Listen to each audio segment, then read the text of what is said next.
नमस्कार दोस्तों, मैं सुरेंद्र सोनोवाल आप सभी का चैनल पर स्वागत करता हूं। तो दोस्तों ये आपका कक्षा 10 का सीजी बोर्ड के द्वारा जो मॉडल पेपर तैयार किया गया है वो मॉडल पेपर है। तो मैं पूरा ये बताने वाला हूं, सेम पैटर्न के ऊपर आपको पेपर देखने को मिलेगा। तो दोस्तों वीडियो में बने रहें और पूरी आंसर की मैं आपको बताने वाला हूँ विथ सॉल्यूशन। आप देखते रहें। ये 3 घंटे का आपको टाइमिंग मिलेगा, 75 नंबर का आपका पेपर आने वाला है।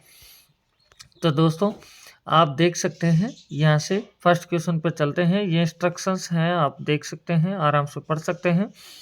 तो सबसे पहले मैं क्वेश्चन नंबर फर्स्ट पे आ रहा हूँ, जिसमें बोला जा रहा है खंड ए सही विकल्प चुनकर लिखिए, आपको ये बताना है। तो इसके अंदर अपन को बताना है, तो थोड़ा सा आप ध्यान से देखें, आगे मैं आपको और दिखा दूंगा। मैंने क्वेश्चन की जो सॉल्यूशन सीट है इसी में अटैच कर रखी है। तो आपको बोला जा रहा है साइन 45 बटा कोस 45। तो दोस्तों साइन थीटा बटे में कोस 45 होता है टेन थीटा। क्या होता है? Tan theta. तो इसको आप क्या लिख सकते हैं? Ten 45 degree. टेन 45 का मान होता है कितना? 1। तो आपका आंसर होगा ए। आपका आंसर कितना हो जाएगा? 1 हो जाएगा। इसी तरह से नेक्स्ट क्वेश्चन आप देखेंगे दोस्तों। सेकंड में आपको बोला जा रहा है समीकरण निकाय का अद्वितीय हल होता है यदि।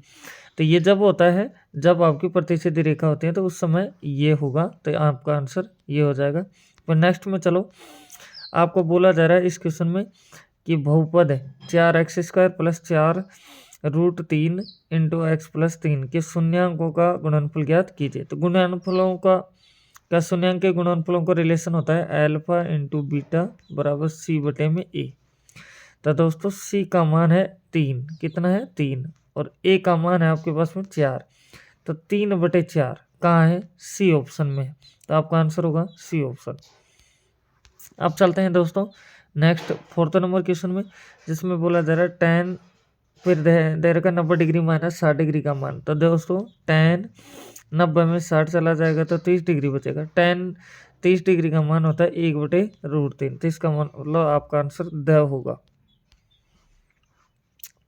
फिर अपन चलते हैं यहाँ से 5वें क्वेश्चन में, जिसमें आपको बोला जा रहा है 18 और 6 का तृतीय अनुपात ज्ञात कीजिए। तो कैसे करते हैं दोस्तों? देखो 18 फिर आएगा अनुपात 6 समानुपात 6 फिर आएगा x। तो इन दोनों को गुणा करेंगे इन दोनों को। तो देखो आपका बनेगा 18 x गुणा में 18 बराबर में 6 गुणा में 6। तो x बराबर आपका जाएगा 6 गुणा में 6 और ये 18। जैसे आप काटेंगे इसको तो इससे ये आएगा 2। तो आपका आंसर आ जाएगा 2। ये सारी चीज़ें मैं उसमें वीडियो में बना रखा हूँ और दे रखा हूँ।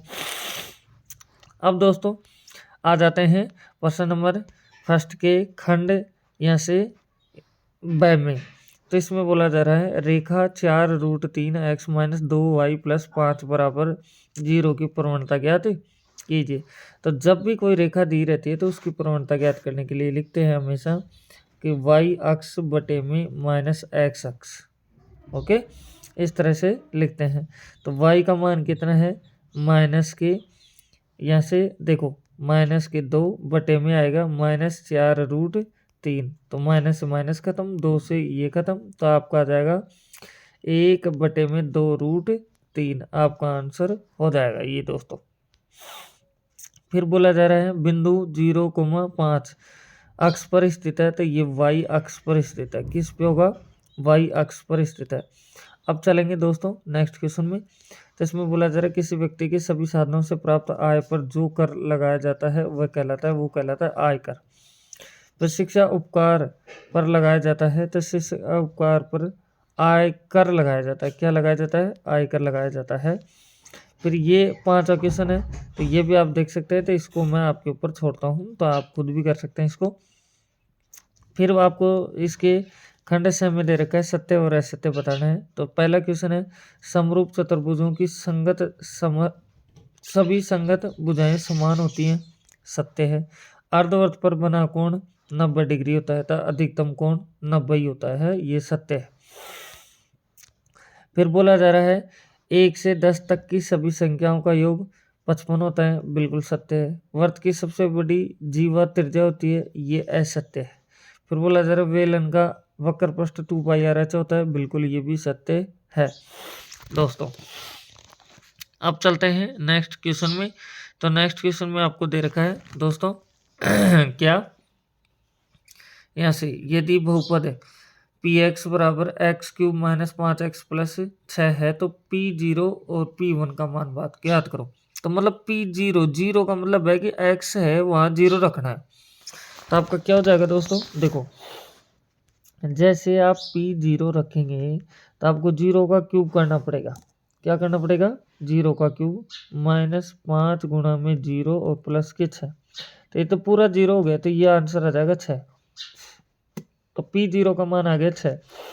इसी तरह से है P1। तो अगर आप x की जगह 1 रखेंगे तो 1 का क्यूब आएगा माइनस 5 गुणा में 1 प्लस में 6। तो 6 और 1 कितना हो गया 7। 7 में से 5 जाएंगे तो आपका आंसर आएगा 2। इस तरह से फिर थर्ड क्वेश्चन में चलते हैं। तो थर्ड क्वेश्चन में दे रखा है ये आपको कि इसका आंसर बताना है।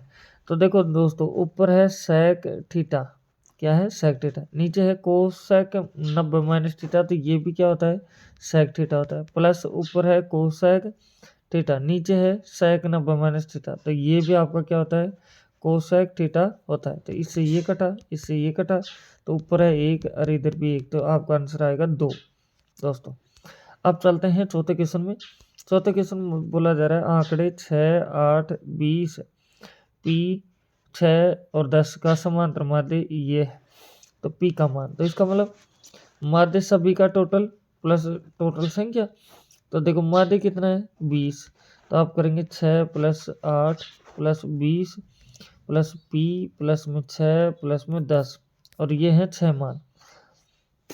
6 जाके गुणा होगा उधर, तो आपका ये हो जाएगा दोस्तों 120, ठीक है। और फिर आ जाएगा P प्लस में यहाँ से 50, तो P का आंसर हो जाएगा आपका 70, ठीक है। ओके दोस्तों, फिर यहाँ से बोला जा रहा है आपको पांचवें क्वेश्चन में कि दो बिंदुओं P और Q से जाने वाली रेखा की प्रवणता ज्ञात करो। तो प्रवणता ज्ञात करने का फॉर्मूला होता है दोस्तों, सुनो ध्यान से, कि डी वाई बटे में डी एक्स। तो ये होता है y2 माइनस y1 अपॉन में x2 माइनस x1। तो आप इसको मान लीजिए x1 y1, इसको मान लीजिए x2 y2। जैसे आप करेंगे तो आप करेंगे 7 माइनस का 1, नीचे आएगा 5 माइनस का 2, तो ये हो जाएगा 6 बटे में 3, तो आपका आंसर आ जाएगा 2, ठीक है। इस तरह से आप कर सकते हैं। फिर नेक्स्ट में आपको दे रखा है, देखो दोस्तों, किसी समांतर रेखा का प्रथम पद 9 है और सार्वंतर -2 है, तो 8वां पद ज्ञात कर दो। 8वां पद ज्ञात करने का फॉर्मूला होगा ए एन वाला फॉर्मूला लगेगा, मतलब ए 8 फिर आएगा ए प्लस एन माइनस 1 और ये डी। जैसे आप करेंगे, जैसे मैं थोड़ा मान रख देता हूँ, एन प्लस यहाँ से आएगा 8 माइनस 1 और डी का मान है -2। जैसे करेंगे आपके पास में आ जाएगा -5।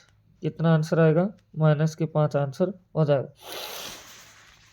इसी तरह से दोस्तों अब ये 7वां क्वेश्चन आ जाता है और ये 8वां क्वेश्चन भी इस तरह से आ जाता है। अब चलो दोस्तों, मैं जहाँ से ये लिख रखा है वहाँ आपको दिखा देता हूँ कि कहाँ क्या है। तो देखो ध्यान से, ये आप देख सकते हैं दोस्तों। फर्स्ट क्वेश्चन की बात करें तो देखो ये आपका खंड ए है, खंड ब है, खंड स है। ऐसे दूसरा क्वेश्चन का सॉल्यूशन, ये तीसरा क्वेश्चन का सॉल्यूशन, ये चौथे क्वेश्चन का सॉल्यूशन। और अब चलते हैं, देखो ये आपका अभी मैंने आपको बता रहा था जिसका आंसर 2 आया था। छठा क्वेश्चन में ये देखो -5 आंसर आ रहा है। 8वां क्वेश्चन में आपको देखो ये हल करने के लिए बोला गया था। ये 2 समीकरण थी, एक ये थी और ये थी। इनको क्या करेंगे, समीकरण 1 को 1 से गुणा कर दिया, समीकरण 2 को 2 से गुणा कर दिया। तो ऊपर तो बन गया 2x प्लस वाई बराबर में 8, और इसको 2 से गुणा करते हैं तो ये हो गया 2x माइनस 4y बराबर में -2। तो जब इन दोनों समीकरणों को आप माइनस करेंगे तो ये तो कट जाएगा, तो इधर हो जाएगा y प्लस में 4y, तो 5y बराबर में 10, तो y का मान हो गया 2। y का मान उठा करके समीकरण 1 में रख दिया। जैसे आप रखोगे तो x का मान आ गया 3। इस तरह से आप कर सकते हैं दोस्तों। मैंने सभी क्वेश्चंस का आपको दे रखा है, इसमें सारा सॉल्यूशन आपको बता रखा है। तो अब चलते हैं आगे नेक्स्ट क्वेश्चन के ऊपर और फिर देखते हैं दोबारा से आंसर शीट।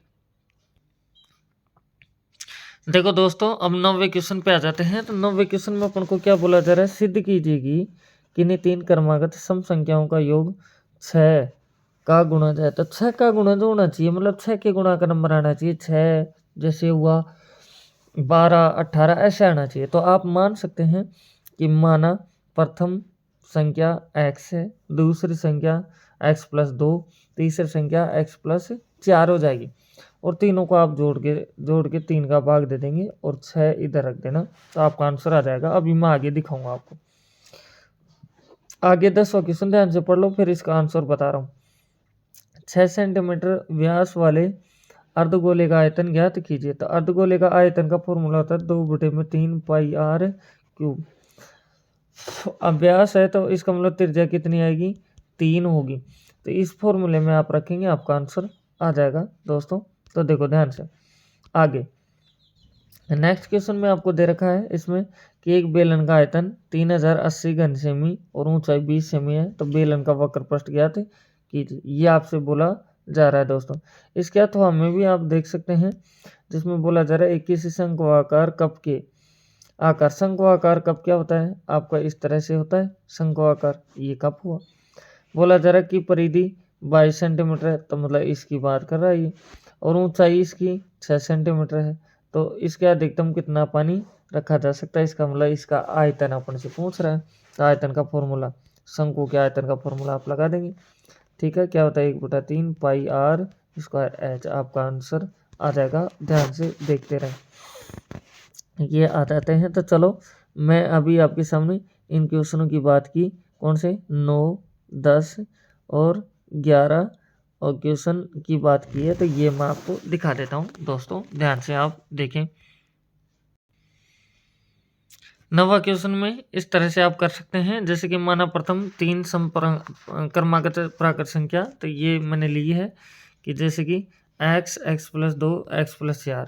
तो जैसे इनको तीनों को मैं जोड़ूंगा तो 6 का गुणज आना चाहिए। तो देखो 6 का गुणज मैंने 6 लिख दिया इधर, है ना। अब कितना आता है, तो यहाँ से 3 का डिवाइड दिया, तो देखो ये बन गया 3x+6 बराबर में 18। तो 3x बराबर में 12, तो x बराबर में 4।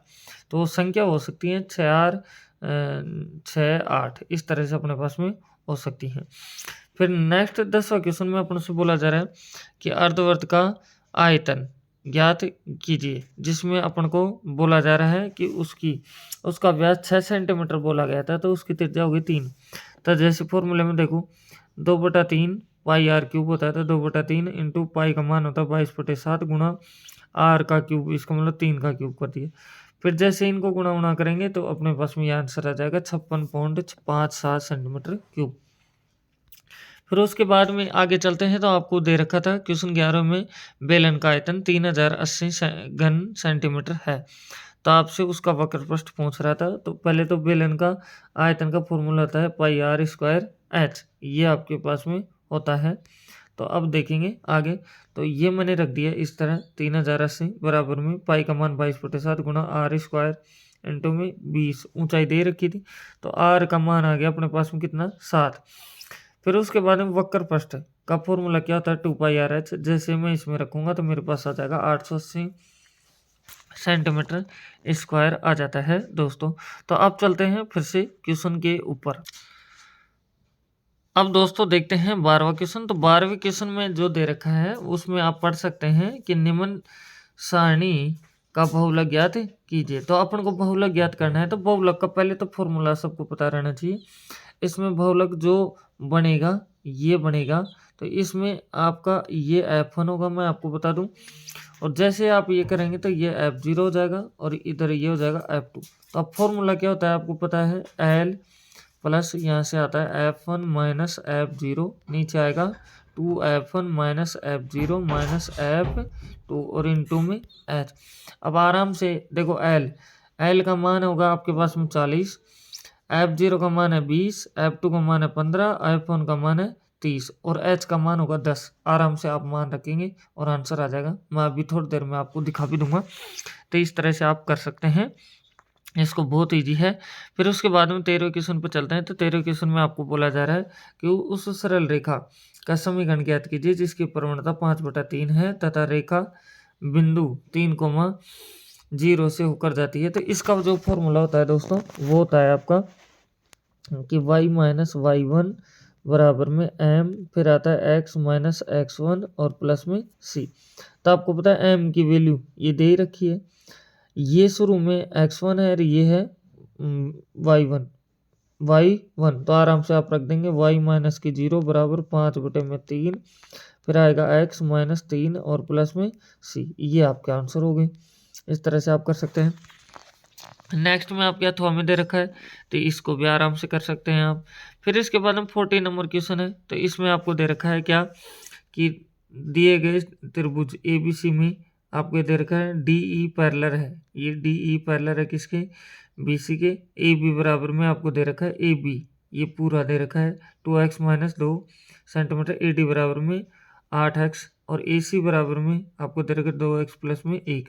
तो AE बराबर में ये दे रखा है आपको x प्लस के 2, तो x का मान ज्ञात कीजिए। तो अभी मैं आपको थोड़ी देर में अभी दिखा देता हूँ।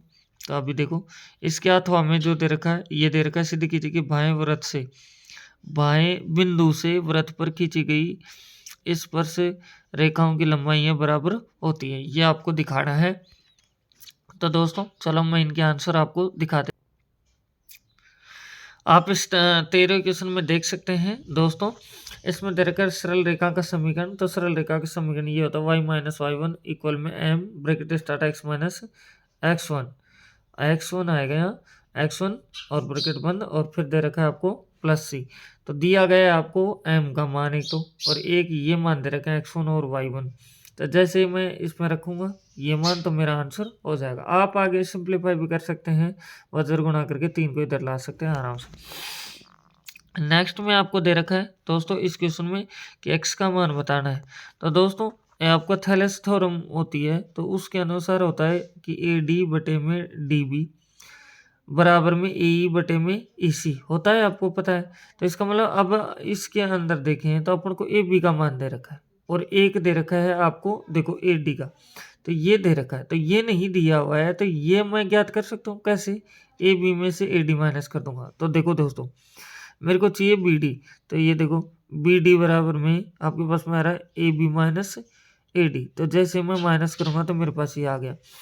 फिर EC मेरे को निकालना है ये वाला, तो इसके लिए इस पूरे में से ये ऊपर वाला माइनस कर देंगे, तो ये आ गया मेरे पास में ये। अब मैं आराम से इस फॉर्मूले में मैं मान रखूंगा थैलेस प्रमेय के अनुसार। तो मेरे पास में x का जो मान आ जाएगा दोस्तों ये आ जाएगा 4, आपका आंसर आ जाएगा दोस्तों। इस तरह से आप कर सकते हैं। तो अब चलते हैं नेक्स्ट क्वेश्चंस के ऊपर। अब आ जाते हैं 15 क्वेश्चन में। तो 15 क्वेश्चन में आपको दे रखा है कि पुनीत ने एक बैंक की शाखा में 2 वर्ष के लिए, यहाँ से देखो ध्यान से, 2 वर्ष के लिए 300 रुपये प्रति माह का एक आवर्ती जमा खाता खोला। प्रति माह का कितना, 300 रुपये का। 4% वार्षिक ब्याज की दर से उस बैंक द्वारा कितनी धनराशि प्राप्त होगी। तो इसको आराम से आप ब्याज वाला जो आंसर फॉर्मूला होता है वो लगा के आराम से निकाल सकते हैं। इसके अथवा में भी है तो इसको भी आप देख सकते हैं। फिर इसके बाद में है नेक्स्ट क्वेश्चन दोस्तों, बहुत इजी है, आप खुद भी कर सकते हैं इनको। तो अब चलते हैं ऐसे दोस्तों 16 क्वेश्चन के ऊपर। तो 16 क्वेश्चन में दे रखा है त्रिभुज PQR के परिगत वृत्त खींच की रचना कीजिए जिसकी QR 6 सेंटीमीटर और एंगल आपको बोला जा रहा है 65 डिग्री और ये R है आपका 40 डिग्री के रचना के पद भी लिखिए। तो आपको पता है कि आप QR ले सकते हैं एक बार इस तरह से कि ये आपने QR लिया 6 सेंटीमीटर, क्यों के ऊपर आपने एंगल बना दिया कितना 65 डिग्री का। तो ये लाइन आपकी इस तरह से चली जाएगी और R ये क्यों है, ये R है, तो R पे आपने बना दिया कोण कितना 40 डिग्री, तो ये मिला है और ये चला गया। ये हो गया आपके पास में P। अब इनका लेना है सेंटर बिंदु लेते ही आपको करना है ये वृत्त और इस तरह से इसके पॉइंट लिख देने हैं दोस्तों। इस तरह से इसको कर देना है। तो फिर 17 क्वेश्चन में आते हैं। तो 17 क्वेश्चन भी इसी तरह से है कि किसी टीले के शीर्ष में मैदान में स्थित 2 मकान 2 टीलों के विपरीत ओर हैं कि पदों के अवनमन कोण कर्म से 30 डिग्री और 60 डिग्री है, तो यदि टीलों की ऊंचाई 60 मीटर की हो तो तब मकानों के बीच की दूरी ज्ञात कीजिए। तो बहुत इजी है, आप आराम से कर सकते हैं। ये ट्रिगोनोमेट्री का भी आप कर सकते हैं, इसका प्रमेयकरण कर सकते हैं आप अलग अलग लेके, और आराम से आपका आंसर आ जाएगा दोस्तों इसका भी। तो इसके बाद में चलते हैं नेक्स्ट क्वेश्चन के ऊपर। दोस्तों 18 क्वेश्चन में बोला जा रहा है दो क्रमागत समधनात्मक प्राकृत संख्याओं के वर्गों का योग। तो पहली प्राकृत संख्या आप मान लीजिए x, ठीक है। दूसरी आप मान लीजिए क्या, x प्लस के 2, ठीक है। इनके बोला जा रहा है समधनात्मक प्राकृत संख्याओं के वर्गों का योग। तो इसका मतलब ये वर्ग है और इसका ये वर्ग और इनका योग, ये हुआ कितना आ रहा है 164। संख्या ज्ञात करनी है, आराम से सोल्व कर सकते हैं आप। तो आप करेंगे एक्स स्क्वायर, इसमें ए प्लस बी का फॉर्मूला आप लगा देंगे।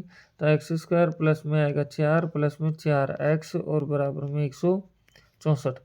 तो इधर ये तो हो गया 2x स्क्वायर, तो और इसको इधर पे देना, आपके आंसर आ जाएंगे। x का मान द्विघात समीकरण बन जाएगी, आंसर निकाल देंगे आप आराम से। आगे बोला जा रहा है किसी समांतर श्रेणी में n 2n तथा 3n पदों की योगफल क्रम से s1 s2 तथा s3 है, तो सिद्ध कीजिए कि ये निकालना है। दोस्तों आप सभी ने देखा, ये आपका क्लास 10th का पेपर था। मैंने बाकी सब्जेक्ट के सभी पेपर अपलोड कर दिए, अगर उनको भी नहीं देखा तो उनको भी जा करके आप देख सकते हैं। तो मेरी तरफ से आप सभी को बेस्ट ऑफ लक। तो दोस्तों फिर मिलते हैं नेक्स्ट वीडियो के अंदर, तो आप उन पेपरों को भी जाके देख सकते हैं। तो बेस्ट ऑफ लक, फिर मिलते हैं नेक्स्ट वीडियो।